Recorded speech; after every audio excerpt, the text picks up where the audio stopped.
Hello there guys, welcome back to Younes Talks Football, welcome back to a brand new video. I hope all of you are doing well today. I know a few of you are probably going, Younes, your face, what's going on? Well, first and foremost, I want to say Eid Mubarak to all the Muslims on here, and I mean the non-Muslims, if you want to take part in the festivities, why not? But Eid Mubarak, I hope all of you have had a great day. I've had a very good one, and for that reason, earlier on I was a little bit dressed up. I decided to clean shave. It's been a little while, so hence why now I'm looking 19 again.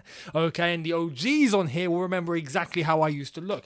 Anyway, we've got Chelsea news to share with you. Let's get right into it, because right now, it's not 100%, but it looks like things are starting to swing in our favour. Slowly but surely. Slowly, albeit slowly, very slowly, yeah. I mean, we still haven't got an announcement on the signing yet, so very slowly, but surely. So, let's get right into it, starting off with Raphinha. What on earth is going on with Raphinha? Now, as you can tell, I've got a bit of a smile on my face, so I'm feeling good about this, but it's still not done yet. We'll wait and see. However, let's fill you in with the latest. Fabrizio Romano tells us his status at Leeds. Raphinha update. Leeds United now officially confirm that Raphinha is not in the team for the tour of Australia.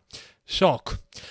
Raphinha will train in England while Leeds are in talks to sell him. Barcelona have improved their verbal bid. Chelsea had proposal accepted 10 days ago. Barca. Barca, do you have the money or not? You're taking the mick now. Like you're actually just taking the mick now. You know, this is equivalent to when someone tells you, "I'll be out in 5 minutes." Yeah, I'll be there. Like you arrive somewhere. I'll be 5 minutes. 5 minutes. 5 minutes.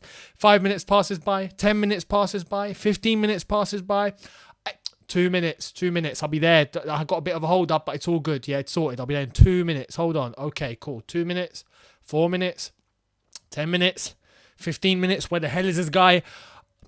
You don't want to know what's just happened, yeah? But it's all good. It's all right, yeah. I mean, the house almost burnt down, but it's fine. I'm about to come out now. Give me, look, 5 minutes, yeah? 5 minutes max. Okay, cool. I'll give you one last chance. All right, 5 minutes, 10 minutes, 15 minutes. Listen, yeah? Oh, it's a madness in here. You don't want to know. You're taking the mick. Barca, you're taking the mick now. Do you have the money or not? Like, pay the flipping club. If not, we'll do it. Like, it's mad, but I've got more info to show you. And then I'm going to show you, but I'm not going to show you Todd Boehly, but I'm going to show you what I think Todd Boehly is looking like right now. But anyway, let's get into Ben Jacobs. What's Ben Jacobs saying? He says this. Raphinha is not in Leeds' pre-season party for their tour of Australia. Big few days ahead as his future will be resolved. As previously reported, he will not stay at Leeds beyond this window. Barcelona still do not have an accepted offer but remain in advanced talks with Leeds. Goes on to say Deco and Raphinha are getting frustrated. Barcelona have always said they are confident of getting to an agreement. Big few days ahead with Chelsea still watching closely. Then goes on to say, it remains my understanding that Barcelona's latest offer, for which they had a deadline to present of last week, is now over 70 million euros, but only 60 million euros guaranteed and paid in installments. Value-wise, if you just look at the total, it does match Chelsea's, but the base fee is much less. And it goes hand in hand with exactly what's been said over the last 48 hours, that Barcelona are very add-on heavy and very installment heavy. They're not willing to pay everything now, like Chelsea are, or at least the base, and then the rest very shortly, don't worry. Barca are looking to try and spread this across a long time. And Barcelona are in a mad financial difficulty. So hence why they are in a mad financial difficulty. If not, they wouldn't have been doing this, and it wouldn't have gone on for this long. But it looks like they're trying to convince themselves that they can get a deal done, and they might still get a deal done, but at what cost? Because they clearly are not comfortable to go to Leeds and go, yeah, we've got the money, here you go, we want Raphinha, give us Raphinha. They are not capable, you know? As Big Shaq once said, you don't have the facilities for that, big man. You don't. So, it's mad. Let's get into what Goal over in Brazil have said. So, check this out. According to Goal Brazil, Deco has told Barcelona if no deal is agreed with Leeds in 48 hours, they are going to reopen talks with Chelsea for Raphinha. And this you know what this is? This is going out for all the people that were like, oh, Chelsea should withdraw the offer. Should withdraw the offer. He doesn't want to be here. Withdraw the offer. Withdraw the offer. When clearly now we've known over the last few days that Raphinha does like a move to Chelsea. He just likes a move to Barcelona more because that's always been his dream, right?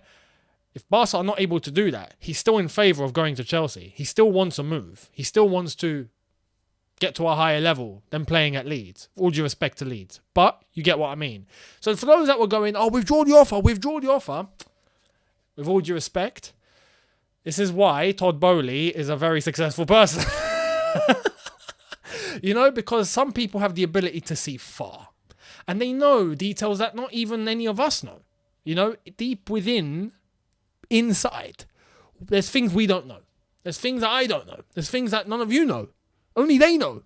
So we have to understand that. But Todd Boehly right now, I bet he's sitting back, seeing this unfold at Barcelona, knowing that they just have not got the facilities to put up a decent bid that can match ours for Leeds. And he's going like, hey, man, it's totally cool. It's totally cool, man. Raphinha, he's ours, man. We're going to get this guy. Hey, man, chill, relax. Sit back, get a pina colada, get a drink.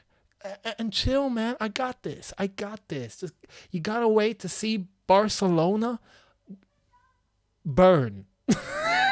Burn. You gotta see them just fold, man. We got this. Raphinha's gonna come to Chelsea, man. He's gonna come to this club. I guarantee.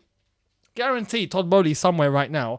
On top of that, don't forget when he was in Barcelona, the one thing that he did say after he came out of the restaurant, the meal was great, man. The food is great here. my very poor Todd Boehly impression, but you get the gist. Listen, I can see why Chelsea have been very patient. As time closes in, as I've said, it's not done. Barcelona might still get a deal done for Raphinha, but again, at what cost? This is the thing. They owe salaries to Barcelona players. They owe Frankie de Jong 17 million euros. They owe Piqué 30 million euros. They owe Busquets 15 million euros. They have not even paid their players. They are still not able to register Christensen and Kessie in La Liga because of salaries. They are about to accept a contract negotiation with Dembele with a condition that he dropped his salary by 40%. They are looking to drop the salaries of everyone at the club by that sort of margin. They do not have the money. Even with the new economic lever coming in, it's still not enough. This club is in over 1 billion euros of debt. It's nuts how they can even think that they're going to be able to pull off deal here, deal there, deal there. I'm actually starting to think that maybe Alonso and Aspi don't go. It's a possibility. You ain't got the funds. You can't afford them. You can't afford bread. You can't afford the pain au chocolat. You can't afford the croissant. You can't afford a normal roll. You can't go to Greg's and Barcelona right now. The sort of lads are going to go to Greg's and try and find an offer. They're going to try and look at the sausage rolls and go, oh, they're on a £1 offer. Like £1, I'll buy one. That's Barcelona right now. It's insane. So this is why now I'm starting to understand Chelsea's approach. We have a bid accepted. We know that once everything falls through with Barcelona, we're going to be right here. Hey, Raphinha, we've been here waiting. You took your time, but we're here because we actually want you and we have the funds. So it's up to Barcelona. As time goes on, I'm starting to think that they're bluffing. Barcelona right now are bluffing. It just seems like they're bluffing. Because if they had the facilities, if they had the funds, they would have done this deal. They would have done this deal by now. Raphinha is clearly eager to go to Barcelona. They would have absolutely done this deal, but they haven't. Why? They don't have the money. They do not have the facilities. And this is the thing. If they're able to pull off a Raphinha, my goodness, they're going to have to sell quite a few lads, including de Jong. So, are they even prepared to do that? Well, actually, first, they got to pay him his money in terms of what he's actually owed in wages. What a club. Anyway, let's get into Sterling. Ake, what's going on? Because I know a few of you are like, hey, thought we were going to sign someone by the end of the week. Well, Let's get right into it. Starting off with Sterling and then Ake. Chelsea are closing on a Raheem Sterling deal with Man City, waiting for final approval on a 45 million fee plus add-ons, while negotiations are still ongoing with City for Nathan Ake. Ake keen on the move, personal terms 100% agreed, as reported yesterday. I get the frustration on this because this would have been best to be announced so then Sterling can go on pre-season today because they've flown to the United States.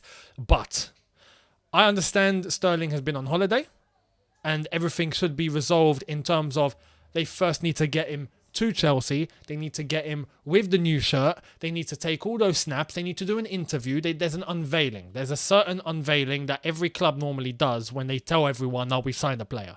And, unlike some previous moves in the past where they just announce, they go, oh, we've signed Sterling, by the way, and then they wait like ages to get everything done. From a media perspective, from a hype perspective, from a financial perspective, it's not best for business. So I understand why we're maybe waiting, but rest assured, Sterling is a Chelsea player. It's done.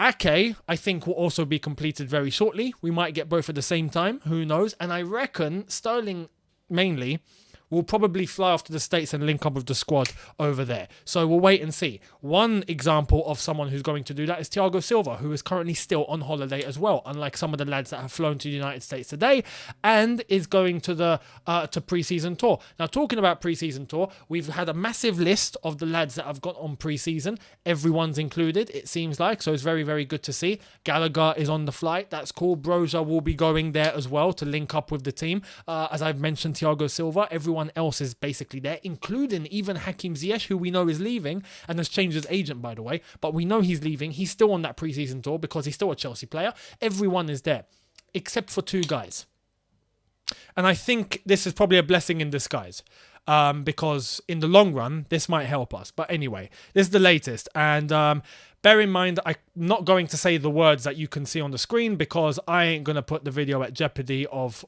getting demonetized or something, because unfortunately that is how YouTube are running now. We all got that notification. If you're a YouTuber, you'd know about the email that's been sent around quite a bit ago about mentioning this topic and how you can't even, speak against it, at least even remotely, because you'd be in jeopardy. And I'm not going to do that. It's not worth it. The screen will say everything, basically. This is the latest. Chelsea's Kante and Loftus-Cheek omitted from the US tour due to that. Basically that. Yeah, we'll call it the CV. Yeah, we'll call it the CV. Their CVs are not up to scratch, basically. Do you know what I mean? Yeah, this is a blessing in disguise, I think, because Kante, we're always scared in terms of injury. We're always scared in terms of fitness. You know what? Yes, preseason is preseason and that's good, but this is not absolutely crucial. He can stay here and keep training and allow himself to work even further on his recovery, because what we want is a fully fit Kante at the start of the season. We want a prime Kante back to his best. And with all the issues that he had, it will be nice if he took a bit of a longer break. That way he can focus on his recovery, train slowly, get his body up to scratch properly, and then once the lads come back, we do have a pre-season game in Udinese, I think, if I'm not mistaken. We've got to go to Italy. Kante will be a part of that. We'll get ready for the new season. Everything should be okay. Loftus-Cheek, probably best if he goes, if I'm being completely honest, in terms of playing first team football, but yeah, he's not going to be there, and yeah, maybe, he'll get some opportunity when the lads come back. But everyone else has gone off to the United States. I still find it ludicrous that this is an issue. If I'm being completely real, I think it's insane. But it is what it is. We can't change that. It is what it is. So Kante, Loftus-Cheek have to stay behind. Kante, I think this could work for him in the long run. Fingers crossed. And we'll see what we do over in pre-season. We'll see what we do over in the United States. We've got to play Arsenal out there, which should be fun. And against Gabriel Jesus. That's going to be interesting. But anyway, that's your latest. Let me know your thoughts on everything that I've discussed today, including this whole Raphinha situation. How do you see it panning out? Let me know down below. I'd love to get your thoughts. Are you getting more optimistic as time goes on? Or do you actually think Barca will strike a deal? I honestly think now this will be their final offer. Leeds will reject it. That's my guess. That's my opinion. We'll see what happens. But there we are. Thank you all so much for watching. Hit that subscribe button if you are new. Hit that notification bell to be notified once I've uploaded. Smash the like button if you've enjoyed this. Don't forget to check out my second channel as well. Regular content on there. Younes Talks. I'll leave a link right here for you guys to check out right now. Go over there and enjoy. And I'll see you very shortly tomorrow. Have a good one, people. See you then. Take care. and peace.